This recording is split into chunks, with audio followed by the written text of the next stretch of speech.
that time, y'all. Time for Big Boys Boxing. I was gonna rip his heart out. I'm the best ever. I'm the most brutal and vicious and most ruthless champion there's ever been. I'm Sonny Liston. I'm Jack Dempsey. There's no one like me. I'm from Nairclaw. There's no one that can match me.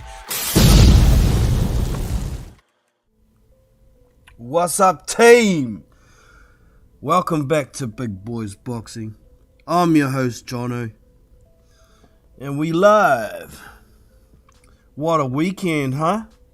What a weekend. Some really good action for the heavyweights. Some good action all around, really. So as per usual, just give me a sec here. Get a couple of things sorted. Firstly, post a link for everybody to join if they would like to. Pin that to the top. Booyah. That should be pinned. There it is. Yep. And go get into the channel myself before I forget. There we go. I am in there. So hopefully that's going to show up. Give me a sec. Make sure it's tickety boo. And it is. Alright. So as we all know, Alexander Usyk beats Anthony Joshua via a 12-round decision for the second time. Now he is a 3-belt champion, being the IBF, the WBO, the WBA, and he's got another trinket now, and the Ring Magazine belt. So, won't get into the details of that fight straight away. Let a few of y'all roll in. But some other action over the weekend. Philip Hergovich and Zhang in the IBF final eliminator. Turned out to be a pretty decent fight, huh? Philip Hergovich gets the nod on the cards. Personally, I was messed up my adding up on my live stream. I had it 115, 112. So I gave Zhang 4 rounds. Now just let me look up the scorecard here. Belt we click on, I think. This new box rec. Far out. It's difficult to navigate. So one judge had it 114, 113. One judge had it, two judges had it, what do we got? We've got this new fans column, haven't we? Yeah, we have. So the fans had it 114, 113 Hergovich. One judge had it 114, 113 Hergovich. One judge had it 115, 112, the same card that I had. Two judges had the same card that I had, 115, 112. They've got it laid out here like you can see what the judges are going to score each round, but they don't have the scores in there. They have the fan scores in there. 10-8 for the first round to Zhang, because there was a knockdown, even if it was a pretty dodgy knockdown. You know, it was a right hook. When I saw it the first time, it looked like a knockdown, but then when they showed the replay between rounds 1 and 2, it kind of missed Hergovich around the back of the head, and Zhang kind of pushed him down with the inside of his right glove. So it wasn't really a knockdown, but it was scored a knockdown, so we got to score it as a knockdown. Second round, 10-9 Hergovich to the fans. Third round, 10-9 to Zhang. Fourth round, 10-9 to Zhang. Okay, and then the fifth to Hergovich, 10-9. And then it looks like the last round Zhang won was the 6th. Oh no, they got another one here. The 9th round, Zhang won, and then the rest to Hergovich. So, yeah, it is what it is. 4 rounds? Let me look. 1, 2, 3, 4. Yeah, 5 rounds to Zhang. 5 rounds to Zhang and the rest to Hergovich, but there's the knockdown in the first round. Yeah, it was a good fight, man, but there was a head clash. Can't remember what round it was. It was funny though, because the face of Zhang hit the top of Filip Hergovich's head, and Hergovich got cut, and Zhang got out of it unscathed. So I'm wondering whether it was, maybe his tooth went into the top of his head or some shit, because how else would he get cut? So a quick roll call. We got Steven, aka Marla, in the house. Good to see you, brother. Just Steven in with his comments at the moment. What we got here? I had 114, 113 Hergovich. Yeah, I wouldn't argue with 114, 13 Hergovich either, man. That's only one round off what I had. Couldn't have got a draw in the fight because there was just a single knockdown unless some judges scored even rounds, and I hate when they do that, but none of them did, so that was good. What do we got? Zhang gassed out. Zhang gassed out and was only fighting in spurts. It cost him the fight. Yeah, I see the corner was pretty upset at the end of the fight, thinking that Zhang had won it. Zhang was doing the old veteran trick a lot of the time. He knew he had to manage his stamina because he's a lot heavier than Hergovich and he's never had the best stamina. But, for the first 2 minutes in most rounds, he was just taking a pot shot here and there, not exerting himself, and then trying to pour it on in the last minute to pinch the round. Old veteran trick. But for me, a friend of mine, Hannibal, brought it up a while back. A round is 3 minutes. If you split your round into 3 minutes, you can't get a draw in any round. So, if someone wins 2/3 of a round, they've won the round. But you also got to look at how effective some of the shots are at the same time. If someone only wins a minute of the round, but they've staggered their fight, smashed the opponent a few times and had him just about going over, then you got to give the round to the guy who only won the minute, don't you? Because his punches were a lot more effective. So it is what it is. What we got here? Credit Guru, good to have you in, man. Just mind blown. Wow, Usyk is the best. Yeah, he's. I don't know how people don't have him at the top of their pound for pound list myself, but I guess I'm probably a little weight biased. Hence the name Big Boys Boxing. But he was undisputed at cruiserweight. He beat everybody that was worth a ton of shit at cruiserweight, and now he's holding 3 belts at heavyweight. He hasn't fought a lot of guys at heavyweight, I guess. That's probably the only reason why you can't have him possibly as your top pound for pound fighter. But he's beaten one of the top 2, and he's beaten them twice now. So yeah, man, I've got Usyk as my top pound for pound fighter at the moment. I agree, Zhang 5 rounds, yep. Well, it was 12. If you gave Zhang 5 rounds, you've got 115, 113 as well. 115, 112. So that's 7-5 with a knockdown. Oh. That's Because it was a 12-round fight. Yeah, it was. So if you had 6 rounds each and then a knockdown. Oh, no, you're right. You're right. 5 rounds, 114, 113. That's right. My bad.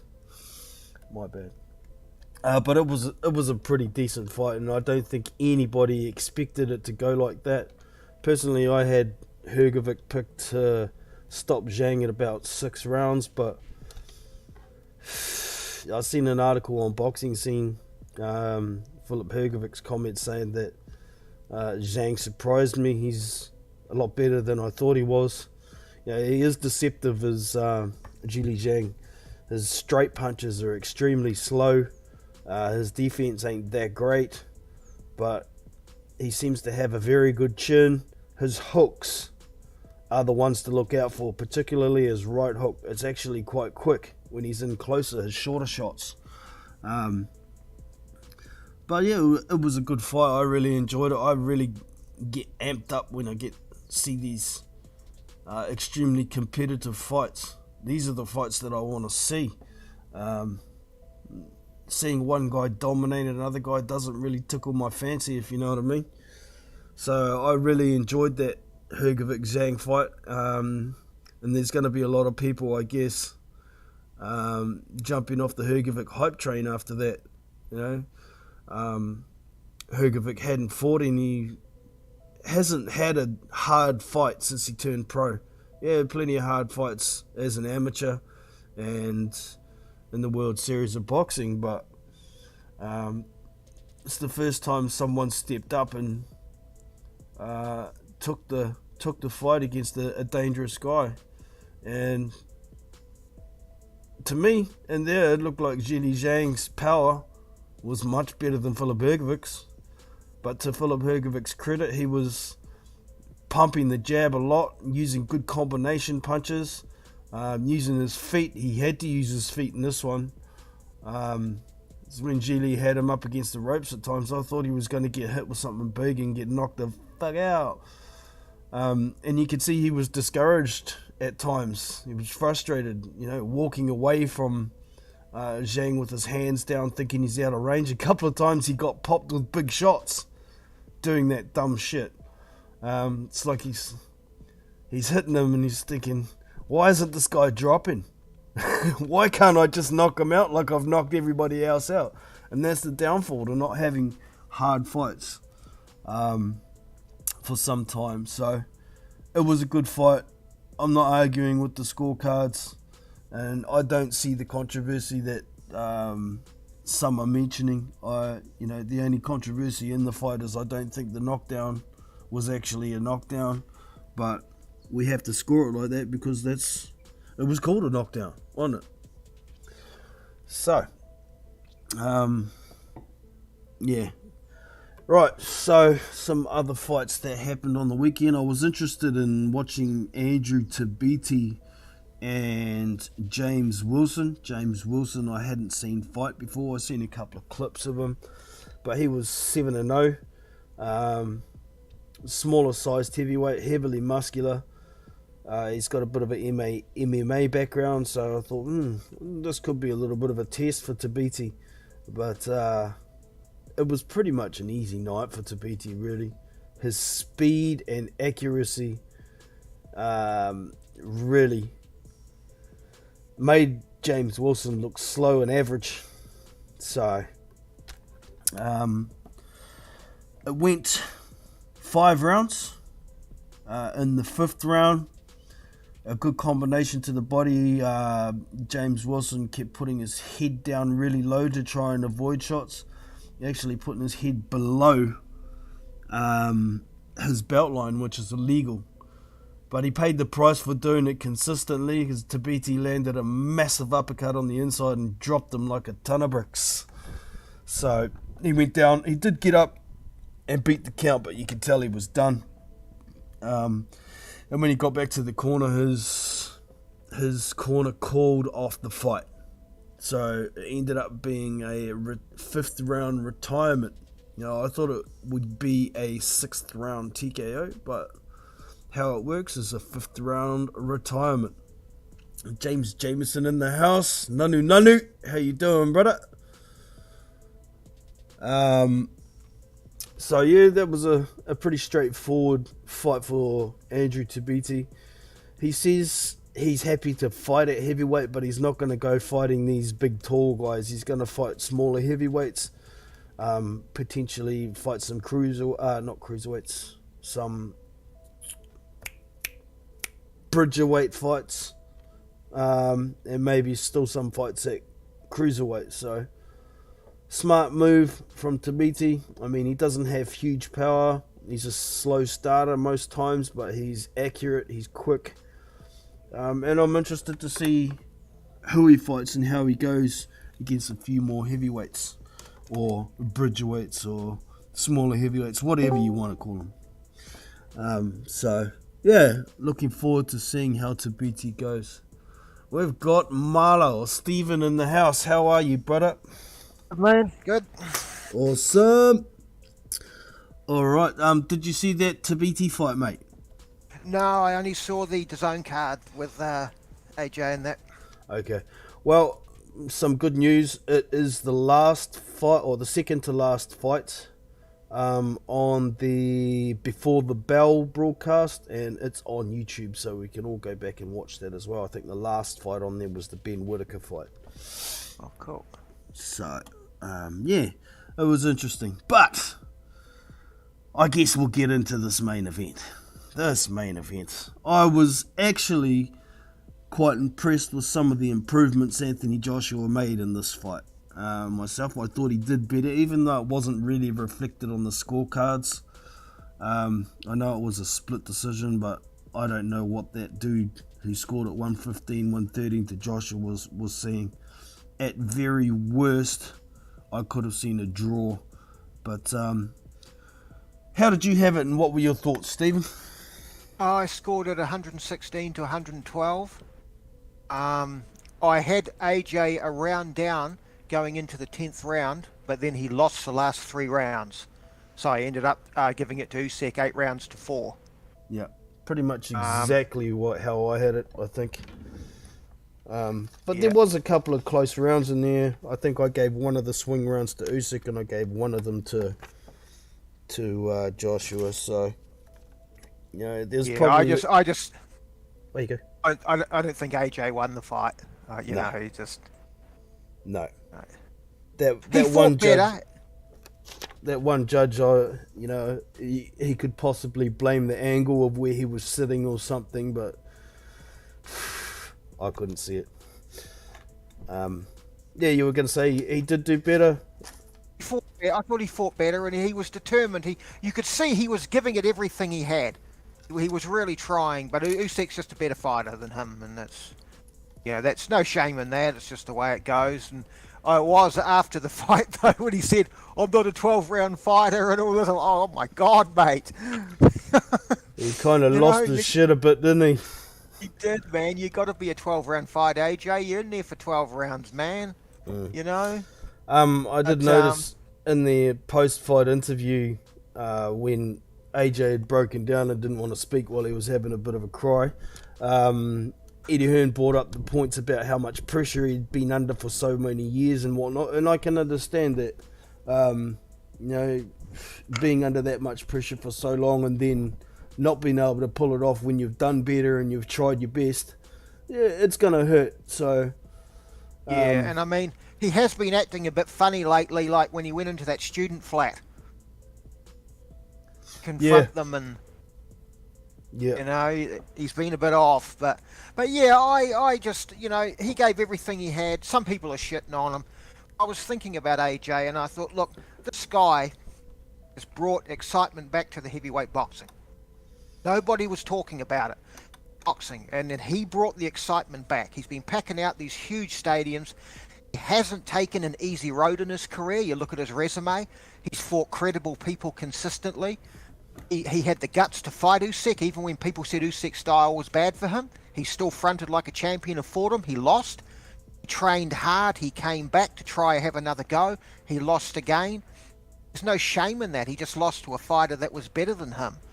And I think, and he's brought a lot of money into boxing, and he's made a lot of other fighters wealthy as well as himself. So I still think he deserves credit. And to be honest, the way he fought last night, a lot of the punches he landed on Usyk would have knocked a lot of other heavyweights out. Yes, No, definitely. he will still beat. I don't think he'll beat Fury, beat Usyk. I still think AJ against Wilder would be a 50-50 fight. I don't think it'll ever happen. But I laugh when people say, "Oh, Wilder would just walk through him." They can both be knocked down.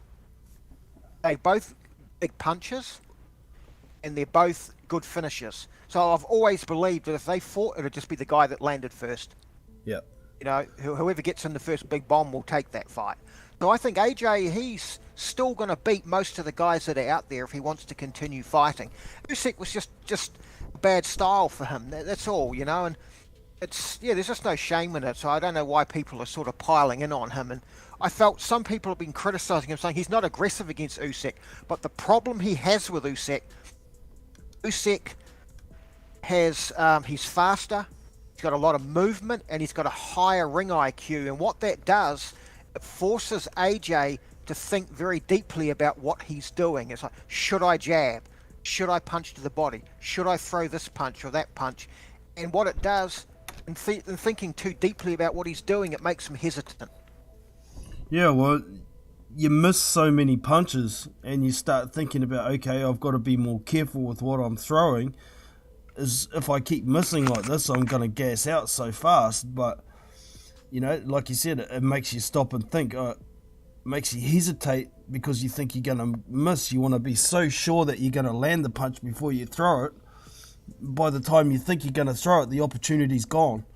That's right, you know. Yeah, and I think Usyk he's a freaking nightmare for anybody. I don't think the only one who's got a chance of beating him is Fury, but who the hell knows what that big tub of lard doing? Yeah, you know, that's the thing with Usyk, eh? He's very complete. Yeah, very complete fighter. There's not a lot of weakness there, man. He's just got everything covered. Yeah. The only downfall is he doesn't seem to have a lot of power, but at the same time, you know, when he's been told to put his foot on the gas, it's not to try and use power shots to stop a fighter. His coach tells him, use your speed. And that's what kills it for everybody. He's just so fast, not with just his hands, with his feet, with his movement. He seems to see most shots coming. So, yeah, he's a pretty scary kind of fighter. There's going to be a lot of casuals that are going to say, oh, we're going to go back to the Klitschko era now that he's champion. But he's not a guy who sits back, jabs and grabs. Quite often, he's the guy who's initiating exchanges. He's in there to fight. Yeah. No, yeah, he's not scared of getting into it, man. I mean, if you look at that 9th round, AJ had a great round, and I thought, oh, gee, AJ's found something here. He's going to the body. He's doing really well. But then that 10th round, Usyk comes straight back out. He took control back.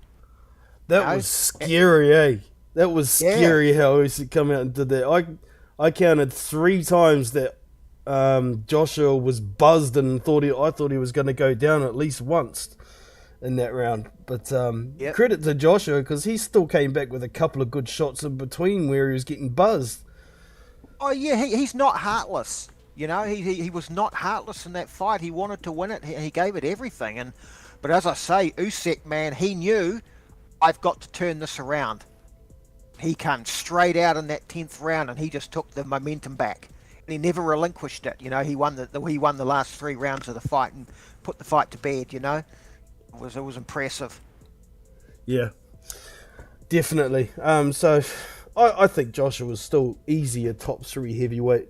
I see a lot of, after him breaking down with emotion and all the rest of it, people are saying, well, he might be mentally broken forever now. But personally, I think he was more mentally damaged from getting stopped by Andy Ruiz in that first fight than the emotional and physical damage he's taken in these 2 fights against Alexander Usyk. So, many people are saying, I think he should take a year off. I mean, this dude hasn't been fighting frequently for quite a while now. He'd be lucky to get 2 fights in a year. So With the COVID and that, yeah, man. yeah, so I'd like to see him jump back on that horse. He's back in. He said, I read an article. He's going to fight. He wants to fight again this year. Yeah, December, go for it, man. Yeah, Find man. an opponent, someone that's decent, but someone that you're going to beat. Get a bit of confidence back, but get back on that horse. Don't sit and stew and wallow in, the negative emotions that you're going to be feeling. Get back in the gym, get positive, and get cracking. Be Teofimo Lopez. Yeah, don't be a Tio. And I think one thing AJ I just thought about in the fight, early in the fight, he was snapping the jab more, whereas later in the fight he stopped snapping it. You notice that? Yeah, I think a lot of that's because he was missing a lot. Yeah. Yeah. Back to that He point should have about kept that thinking jab about going. I felt like he should have kept that jab. It was helping him. I thought, it was a good punch for him. the stab to the body jab, stepping into that. I know you're going to possibly take a few over the top doing it, but if you're doing a good job of it, Usyk would have thought twice about trying to counter. He'd be thinking more about trying to avoid getting hit with it in the first place. Yeah. Hey, I had an interesting thing this morning I was thinking about. A lot of people are saying Fury won't fight Usyk and all this, but the thing is, if Fury doesn't retire, right, he keeps his belt, and he doesn't fight Usyk, he'll have to fight Deontay again. If Deontay beats Helenius, he's going to be number one with the WBC. So Fury's going to have to choose. If I want to keep my belt and stay fighting, I've either got to fight Usyk or I've got to fight Wilder again. And I can't see him wanting a fourth fight with Wilder, having to take those huge power punches. So I think it's more than likely if he doesn't retire, he will fight Usyk. I hope he does. I'm not exactly sure what's going on with the WB myself. I've heard 2 fights, both the Ruiz-Ortiz and Helenius and Wilder are both being called final eliminators. You can't have 2 final eliminators. So, Okay, I'm just...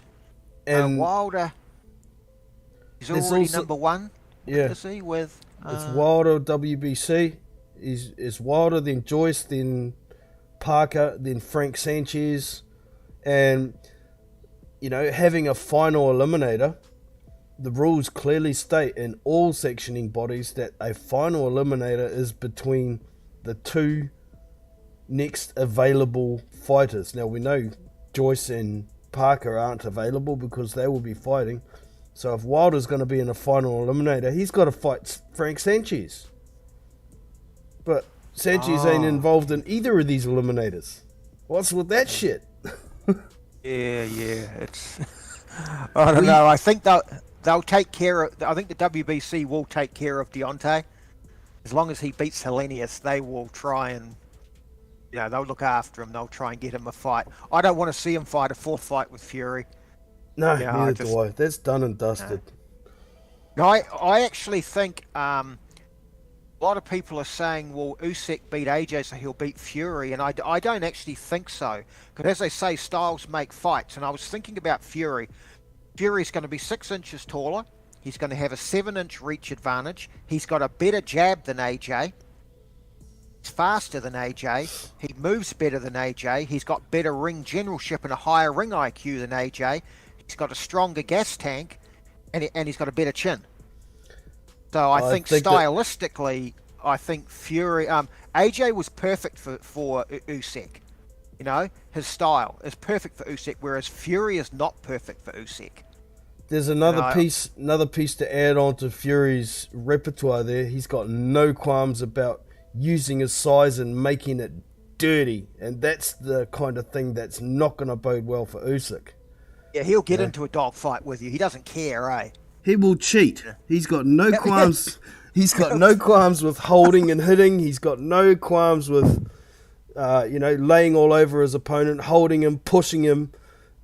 AJ didn't do a lot of that. The only thing AJ I saw in that fight, I mentioned it in a couple of my streams, he's gotten into a bad habit of putting his left hand behind his opponent's neck and throwing the uppercut, holding and hitting. He tried it 3 times against Usyk, but Usyk got out of it every time.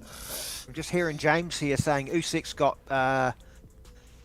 better feet, faster hands, but he's got to get close enough to use it. And in Fury, one thing Fury's got is good timing. Yeah. So it's going to be an interesting fight, but I'm going for Fury in that one if they fight. I think styles make fights. I just think Fury will take that one. I really do, you know. I like both guys, but yeah, I agree. I just really hope it happens. You know, Fury's had a few spells.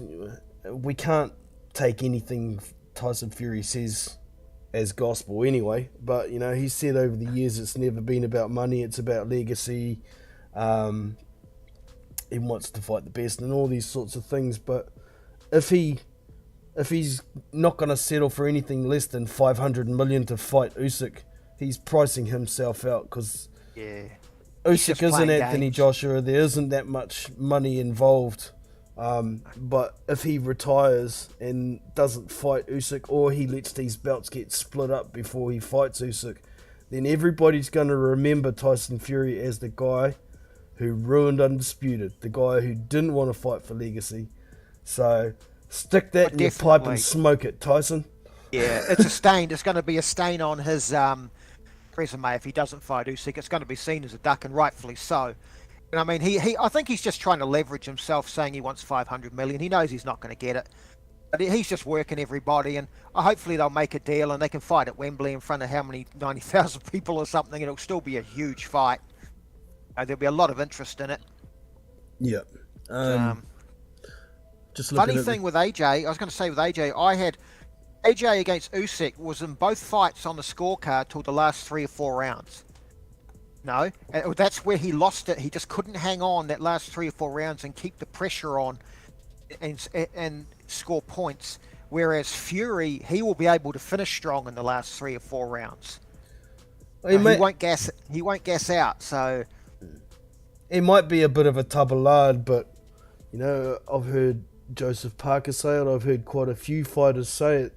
It doesn't look like it, but Tyson Fury is one of the fittest men you'll ever meet. You know. Yeah. So he just keeps going, eh? He just keeps going. I mean, in that fight, I'd probably lean towards Fury as well, but I don't think it'd be an easy night for him. Yes, Fury's faster than Joshua. He's got good timing, but he doesn't come close to how fast Usyk is with his feet and his hands. I agree. It's not going to be. I mean, it'll probably be a 115, 113 sort of fight.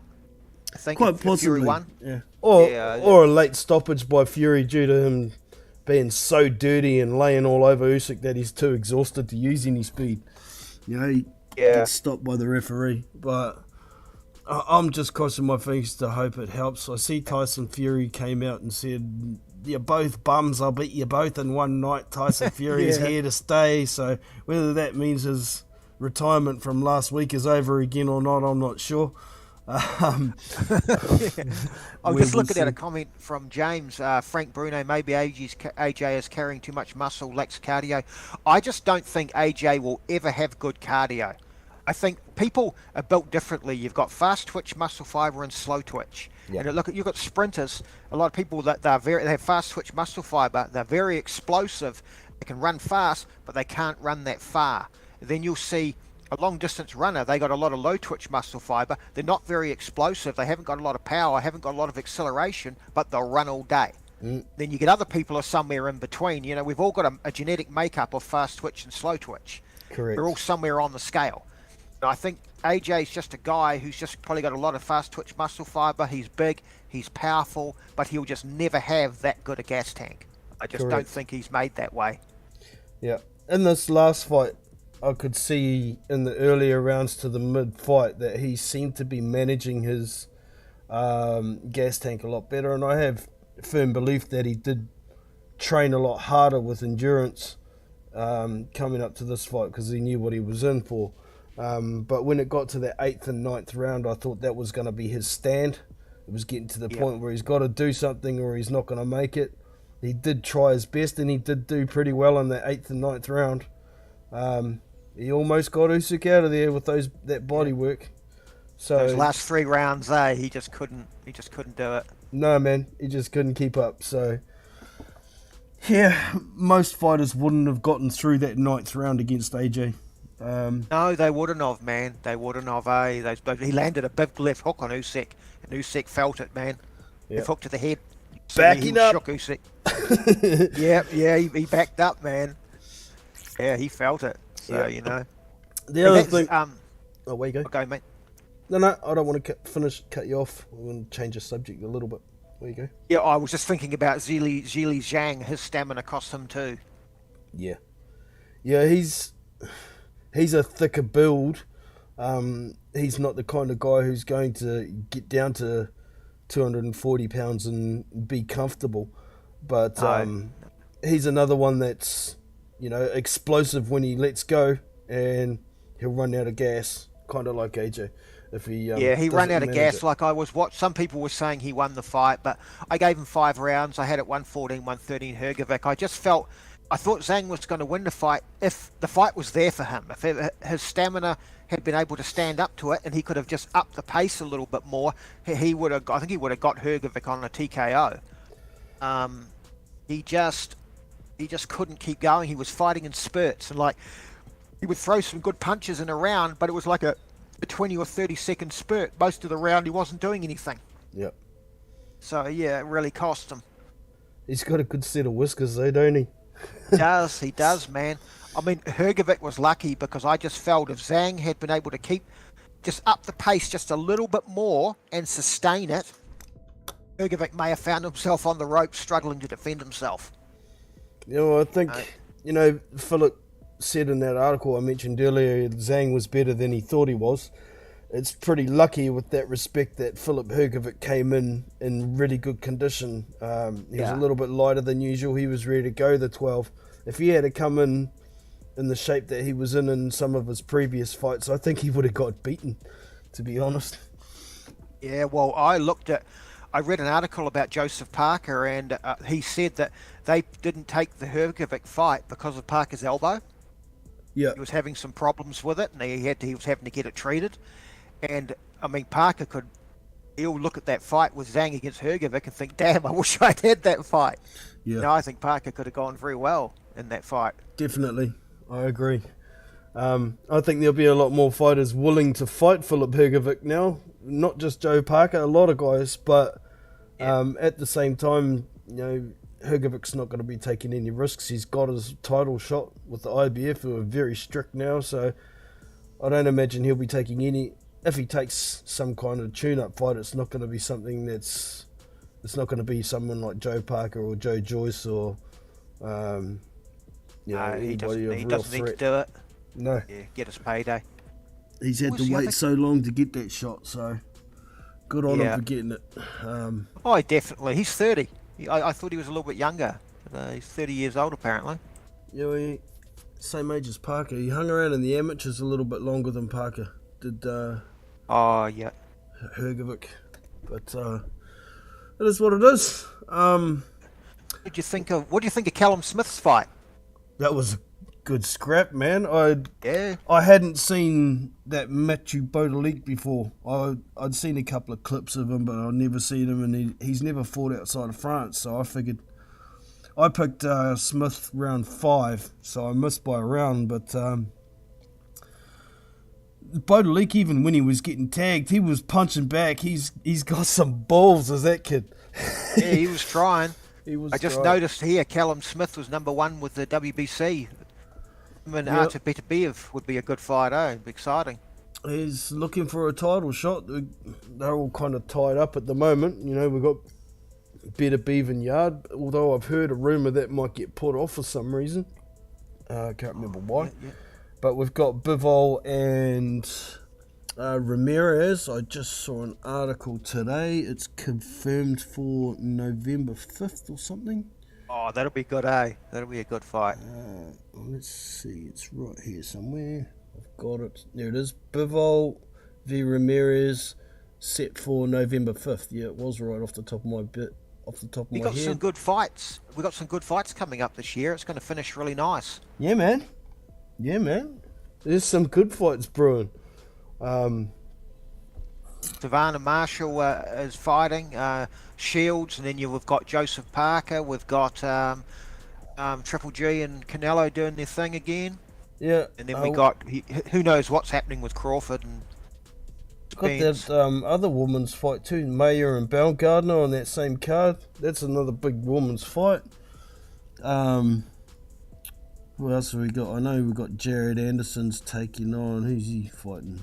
Is it Mike Belagun maybe or something like that? It's not a good fight, but good to see him in action. Joseph Parker, Joe Joyce. I think it's going to be a plenty of punches thrown in that fight, man. It's going to be good. Yeah. I think it's going to be better than what some people are expecting. Well, yeah, it's going to be goody. I haven't really heard anybody that thinks it's not going to be a good fight myself, but maybe I'm not looking in the right places. Yeah, I've had a few people say, "Oh, Joseph Parker, he's boring," and I don't know why people say that. Because was the Dillian White fight boring? Was the Takam fight with Parker boring? Were the Chisora fights boring? Shit, man, they were throwing plenty of punches. They're all looking at the performance that he had against Anthony Joshua. That's basically all they're looking at, and they base their whole opinion off that. And to be fair, the referee in that fight was half of the problem that he killed the fight, man. So, yeah, keep it real, man. This is all I got to say. Yeah, keep it real. Definitely, man. He's had some good fights, Parker. Yeah. I'm just looking up this Parker card, see if they've got anything else confirmed on it yet.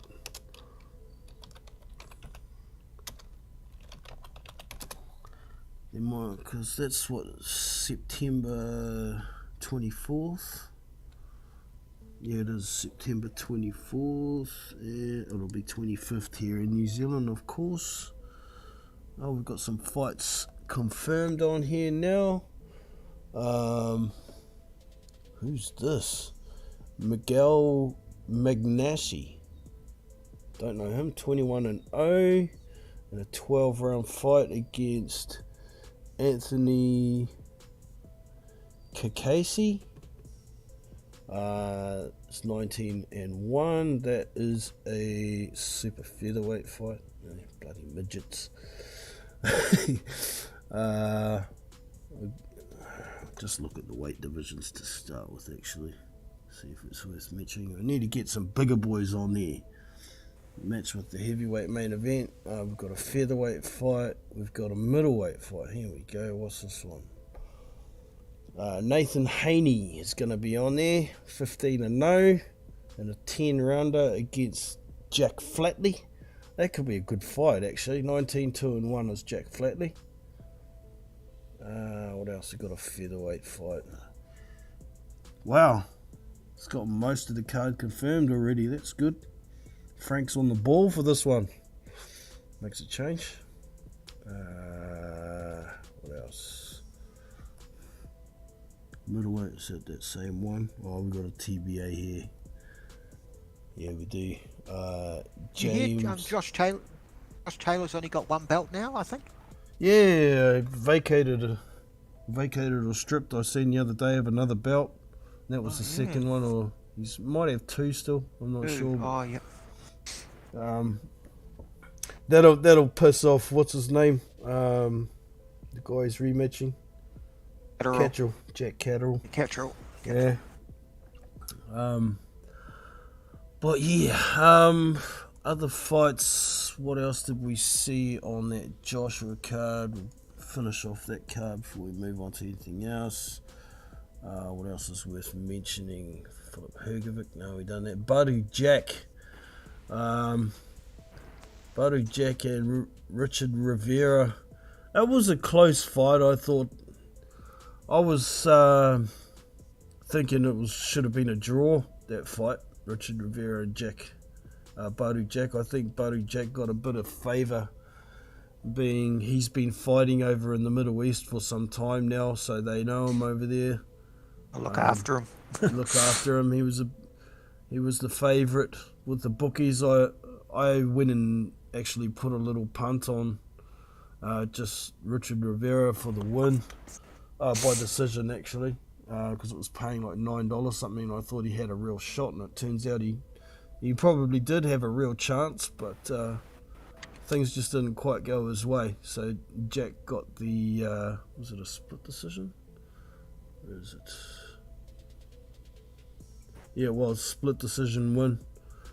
One of the judges gave it to him. The other two gave it to Jack. What else do we see? Ramla Ali got the first round knockout. That was the first. I think that was the first fight on the Zone broadcast. She got a first round knockout. This chick she fought took one right hand, went down. She could have stood up and beat the count easy, but she didn't. She gave up. So that chick ain't gonna get on TV again, and that's not a good advertisement for the first professional fight ever in Saudi Arabia for women. Yeah. Oh God. I didn't see that one. I woke up actually. I woke up in the morning and card was already on, and I had to sort of just go back and catch up on everything. Yeah, I got up at 4:30 and I thought, the listed broadcast isn't until 5, so I'll make a cup of tea. Made my cup of tea, sat outside and had a cigarette. Looked at my phone and it's round 4 of Tibiti and Wilson. I was like, oh shit! I was supposed to do a stream for that one, but never mind. Yeah. They also had another Ukrainian on there, Daniel Lapin. He was on the Before the Bell broadcast. He's unbeaten. He's a 6'6" light heavyweight. But he's got he might have one knockout on his record actually out of his 5 wins. He's got 6 now, but another unanimous decision. He's really long and just jabs his way to victory. He fought a guy called Joseph Jerko. What else was there? Oh, we saw Ben Whittaker in his second professional fight. He got a decision win over 6 this time. That was a pity because I picked him by stoppage in the second. But I picked him by stoppage too, I think. I don't think he just didn't look that interested in trying to stop the dude this time. He just looked like he was laxed and popping a few jabs and a few right hands, and that was about it. So he's a bit of a polarizing character, is that Ben Whittaker. He's extremely confident and borderline arrogant, so some people don't like him. I'm one of those. I saw him in the press conference prior to the fight saying, looking at this card, looking at the boys on this card, you need someone like me on this card. It's like, yeah, that's a bit arrogant to me. Disrespectful to the other fighters on the card too. Yeah. Hey, is there a date set for Josh Taylor against Jack Catterall? Catterall? I went on Boxing Rec and there's nothing there yet. I haven't heard anything, to be honest. I read an article that they were in discussions a while back, but maybe someone in the chat could let us know if we have any other news on that. And I'm looking at 140 here. They've made Teofimo Lopez the number 1 with the WBO. Josh Taylor, title. After one fight. Yeah. And then you've got WBC belts vacant, and the number 1 and 2 is Zepeda and Prograis. Yeah, so it's 140, man. Hopefully we're going to see something happen at 140. Some good fights can happen in that division, man. Some great fights. Alright, so we'll move on to what happened. There was a Showtime card on. The main event was Alberto Puello taking on this guy's name again, Rotazon Akhmudov. I picked Akhmudov by a late stoppage in that fight. It ended up going to the cards and ended up being a split decision to Puello. Akhmudov was going to the body all night. I was sitting here on a little fight party with Hannibal going, yeah, keep going down there, you don't like it, keep going down there. I thought he won the fight 7-5. Wouldn't have argued with the draw, but they went and two of the judges gave it to Puello. So it was what it was. It was a good fight. I wouldn't mind seeing a rematch of that one, to be honest. Did you see that one at all? Oh, no, I only saw the DAZN, Okay. the DAZN card. We also had Omar Figueroa taking on late replacement in Sergey Lipinets on that card. It was supposed to be Adrian Broner, but that waste of time. Claimed mental health and bailed, so Lipinets jumped in there, and Lipinets got the win. He was beating the snot out of Omar Figueroa, really. Figueroa was trying to come forward and be the aggressor all night, but Lipinets' short, sharper shots were doing real damage. And Omar Figueroa Sr., after the 8th round, pulled Junior out of the fight. So that one was what it was. What else was on the card? Anything else worth mentioning? Roger Gutierrez. He took a loss by a unanimous decision to Hector Luis Garcia. Hector Luis Garcia, for those of you who don't know, is the guy who gave Chris Colbert his first loss. He was the guy that made Chris Colbert run away for 3 rounds at the end of the fight because he didn't want to get knocked out. That was a hell of an entertaining fight. Actually, I really enjoyed that Gutierrez v Lopez Garcia fight. There was also Brandon Lee on that card. That was one of the ones in our prediction league. He got a unanimous decision win over 10 over Will Madeira. I expected Brandon Lee to get a stoppage in that one. I didn't see this one actually, so I can't comment too much on it. But that's pretty much all worth mentioning really on that card. And the other card was the Emmanuel Navarrete. Where's this card? I've got the wrong one up now. Oh no, here it is.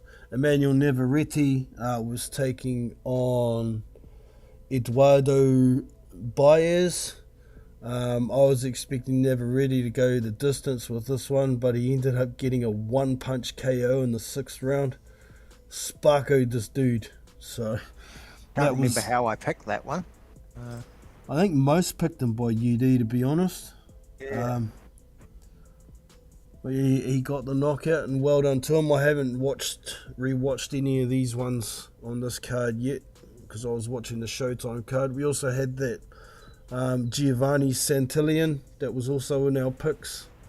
He ended up going the distance and getting a unanimous decision win over Julio Luna Avila.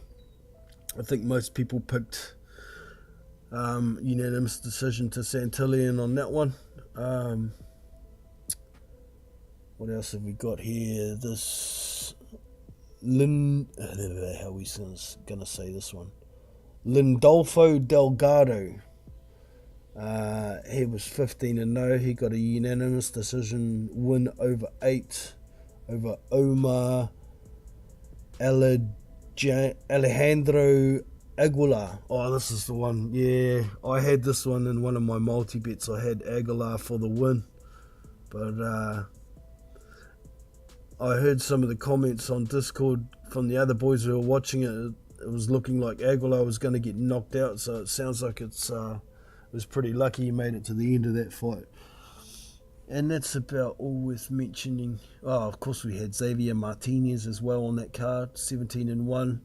He got a KO win in the 5th round of 8 against Alejandro Guerrero. That one might have been in our prediction league as well, actually. Can't remember. Xavier Martinez, I think it was. But yeah, that's about all worth mentioning on that one. Now, there is one other heavyweight card. Oh, actually, where is it? Is it on this card? No, it was on the other one. There was Lanier Pero was on that Omar Figueroa card further down. There he is. Lanier Pero, 7-0. He got a first round knockout. I picked that one for 10 points. In over an 8-round fight, he was fighting Joel Goodall, bona fide journeyman guy. At the time, he was 9-6 with 2 draws. So Pero knocked him out in the first round. I haven't seen that one yet either. I'm going to have to track down some footage for that one. But he's actually pretty dangerous as Lanier Pero. Cuban boxer. Is he southpaw as well? Let me see. Can't remember. Doesn't say. Oh, there we go. Stance. Oh no, he's orthodox. No, he's southpaw. Yeah, I knew he was. Yeah, southpaw. He's quite technical, and he's not really the typical Cuban boxer that's gonna. He's not like a Frank Sanchez. I'll put it that way. He's not gonna try and stay on the outside all night and just pick the odd counter shot. He's a guy. If he thinks he's better than you, he's gonna step on your face. That kind of fighter. So. Yeah. Keep an eye out for Lanier Piero in the future. Up and coming Cuban boxer. Now there is one other card. Cassius Cheney was the main event of the card. Have I disappeared it? I think I have. Cassius Cheney, yeah. Who was he fighting? Will Medina? No, that's someone else. I'll find the card.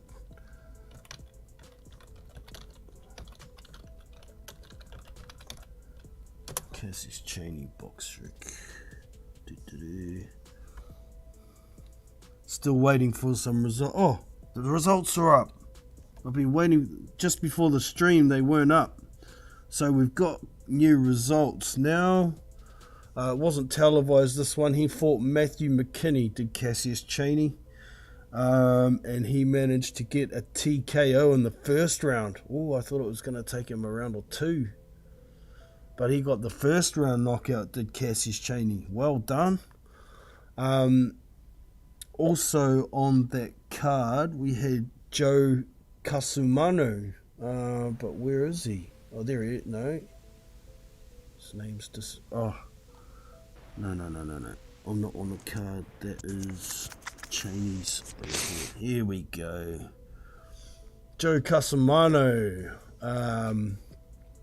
20-4. If you don't know who Joe Casumano is, he's the guy who got punched right out of the ring by F.A. Ajagba. I think it was F.A. Ajagba. Got punched right out of the ring and lost. But he got a TKO in the second round. I think I picked the second round for that one too. Might have been the third, one or the other. So there was a good other couple of heavyweight fights on that card. There was one other one, I'm not sure if it was on this card, that someone else was mentioning. Boxing Squared mentioned another prospect that was coming up. Oh, Boxing Squared, yes, channel's still going?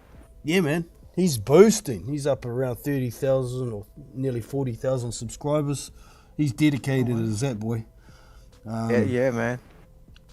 So, big ups to Boxing Squared.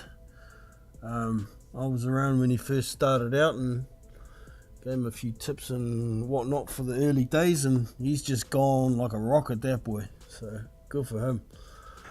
Yeah, he got a non-biased channel, which helps, you know. It does. And he speaks common sense and, doesn't buy into the he said, she said shit from other YouTubers and whatnot. So, yeah, he does his own thing, and he does well for himself. So, just avoid the pettiness, man. Yeah, man.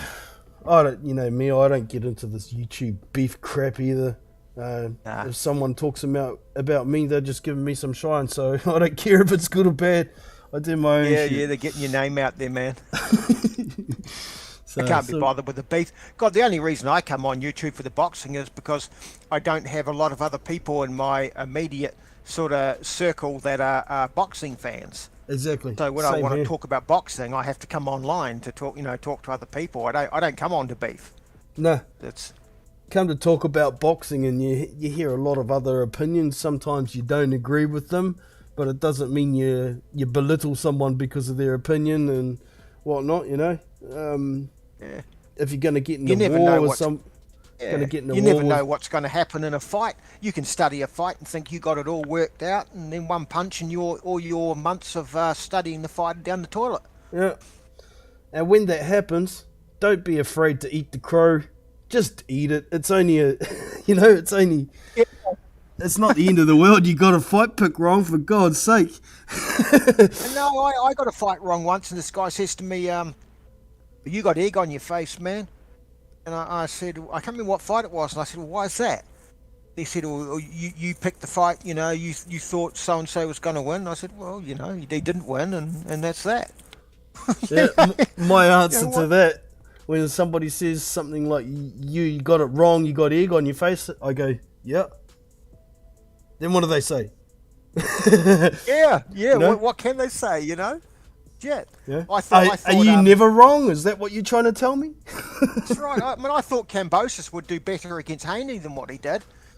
And at the end of it, I had to say, hey, fuck, hey, Haney pieced him up with the jab, got on him, and that's that. Yeah, man. No, it's just, what the hell? Yeah, just looking in the chat. Thanks for popping in anyway, James. Catch you later, mate. Philip's here. Phil's here as well, yeah. Good to see you, bro. I know Phil and Shambles scored the Joshua fight pretty damn close. You know, it is what it is. Shit, people are going to disagree. Some people were saying that the 115, 113 card to Joshua was valid. And like I said earlier in the fight, if that judge was sitting at a particular angle where he couldn't see some things and could see others, then it is what it is. At least the right man got the decision in the end. I'm still a firm believer that the judges shouldn't be ringside anymore. I think they should be in a separate room with 2 screens each with different angles, and they can score it like that, because the camera seems to pick up a lot more than sometimes what you can see from ringside from certain angles, eh? It does. Like if the fighters are punching and they got their backs to the judge, yeah, you can't always see who's landing cleanly. Yeah, that's right. So yeah, I see somebody, I can't even remember who it was, interviewed that judge, and I can't remember his name either off the top of my head. Tried to get him to admit that he was wrong, but he wouldn't. You know, he's coming out with exactly what we were saying then. You know, from certain angles, that's why we have judges on different sides of the ring and different angles, and so some stuff's not going to get missed, some stuff's going to get missed by some judges, but all in all, if you've got 3 judges, you should get the right decision. Yeah, man, and we got the right decision, so it's all good. Yeah, man. You know? Exactly. All right, so who do you think Anthony Joshua should face next? Got any thoughts? Hang on, I'll just get back to heavyweight. Some rankings. A fight with Daniel Dubois would be good for him at some point. It wouldn't be bad. I noticed somebody in the chat mentioned earlier Dillian White could be a rematch there for him. Yeah.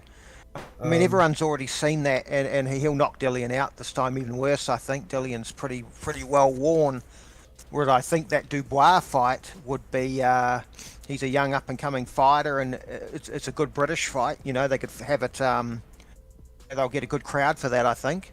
That'd be worth doing. Obviously, I can't see Joe Joyce as an option for him at the moment. He's tied up with Parker. Well, who else is there? It's a pretty decent shout. It could be a little bit dangerous, though, because Daniel's got that dynamite in his hands, eh? Yeah, it is risky. It is risky. Then you've got a guy like Frank Sanchez. He's a mover, though he's very slick. That could pose its own problems. Luis Ortiz. Well, yeah, whoever loses that Ruiz-Ortiz fight could be an option. Yeah, yep. If Wilder beats Helenius could be an option too, I guess. But once again, he's got dynamite in his right hand, so that could be a bit risky, even though he's vulnerable himself. He's on a high, he could pull one out and knock Joshua out with one punch, and we don't want to see that in a comeback fight for Joshua. No, shit, man. I mean, you got Michael Hunter. He's lurking around, but he's ranked number one with the WBA, so he won't want to risk his spot. There's not a lot there. There's Martin Bacoli's ranked number 7 with the IBF. Tony Yoka. Tony Yoka could be an option. Oh, Martin Bacoli's an option, like you say, too. Martin Bacoli's probably a pretty good option. So Wallin? Well, yeah, there's Wallin as well. I don't know about that Michael Hunter fight though. If Michael Hunter's at his best, he's a lot like Usyk, so that could be real trouble. Yeah, and I was looking at Hunter. He's ranked number 1 with the WBA, so he probably won't want to risk losing that spot. Yeah, he's waiting to try and get a final eliminator. Yeah. I think he's probably still rescheduling that Huey Fury fight by the sounds of it, because they're both with Sky Boxer. So that'll be their eliminator, I imagine. But yeah, I think There's a few guys there that he could. Yeah, look at. definitely. There's a few around that he could get in there, look half decent against, but still probably get the win. Get him back on that horse and get moving. Get back to fighting 3 times a year. I think Otto Wallin would be a good, Yes. good opponent. I agree. Otto Wallin's probably the best choice. He hasn't got too much power. He can be a tricky southpaw at times, but I think the style matchup's pretty good for Joshua in that one. Yeah. And Otto Wallin would jump on the chance, I think. I think he'd jump on that shot, so it's a good shout. A lot's going to happen, depend on what goes on with Fury, whether he's going to fight Usyk or not, because it sounds like Usyk's going to retire if he can't get that Fury fight, and then those belts are going to be all up in the air. So everybody will be fighting for, what path they want to go to try and obtain one of the vacant belts. So it'll be interesting to see what happens in the next couple of weeks, because Tyson Fury's got 7 days or 6 days left to formally retire or deny retirement to the WBC before he gets that belt taken off him. Yeah, 26th of August or something, wasn't it? Yeah, something like that. Yeah. So we'll see what happens there, and that's going to determine a lot of what's going to happen. So pretty much hurry up and wait when it comes to that sort of thing. But like we were talking about earlier, we've got a few good fights to look forward to in the next little while, so get into it, man. What's got here? Oh, it's going to be good, mate. It's going to be, they're going to top this year off nicely, and then hopefully next year, we got the potential next year for some good fights if the people who run this sport can get their shit together, man. Yeah. A dangerous heavyweight with no title is a bad place to be. Yeah, it is. Boxers tend to avoid. Yeah, I agree, Phil. I agree. Totally, man. Alright, so I guess that's about us for today. Anything else you wanted to touch on before we shut it down, bro? No, that's about it for this. Yep, covered everything. Shut up. Well,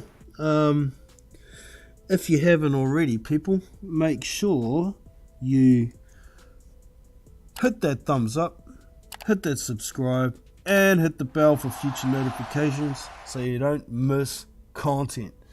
Thank you very much, Stephen, aka Marla, for popping in. Always a pleasure having you. Phil Cole Roberts in the chat as well. James Jameson. Who else we got? Critic Guru dropped in. That might be about us.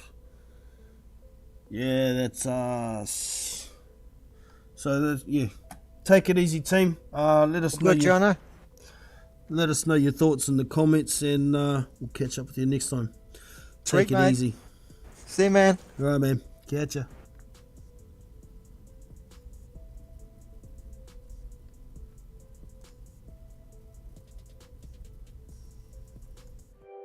So that's us for today. I hope you have enjoyed. You can show your appreciation with a thumbs up and subscribe to the channel if you haven't already.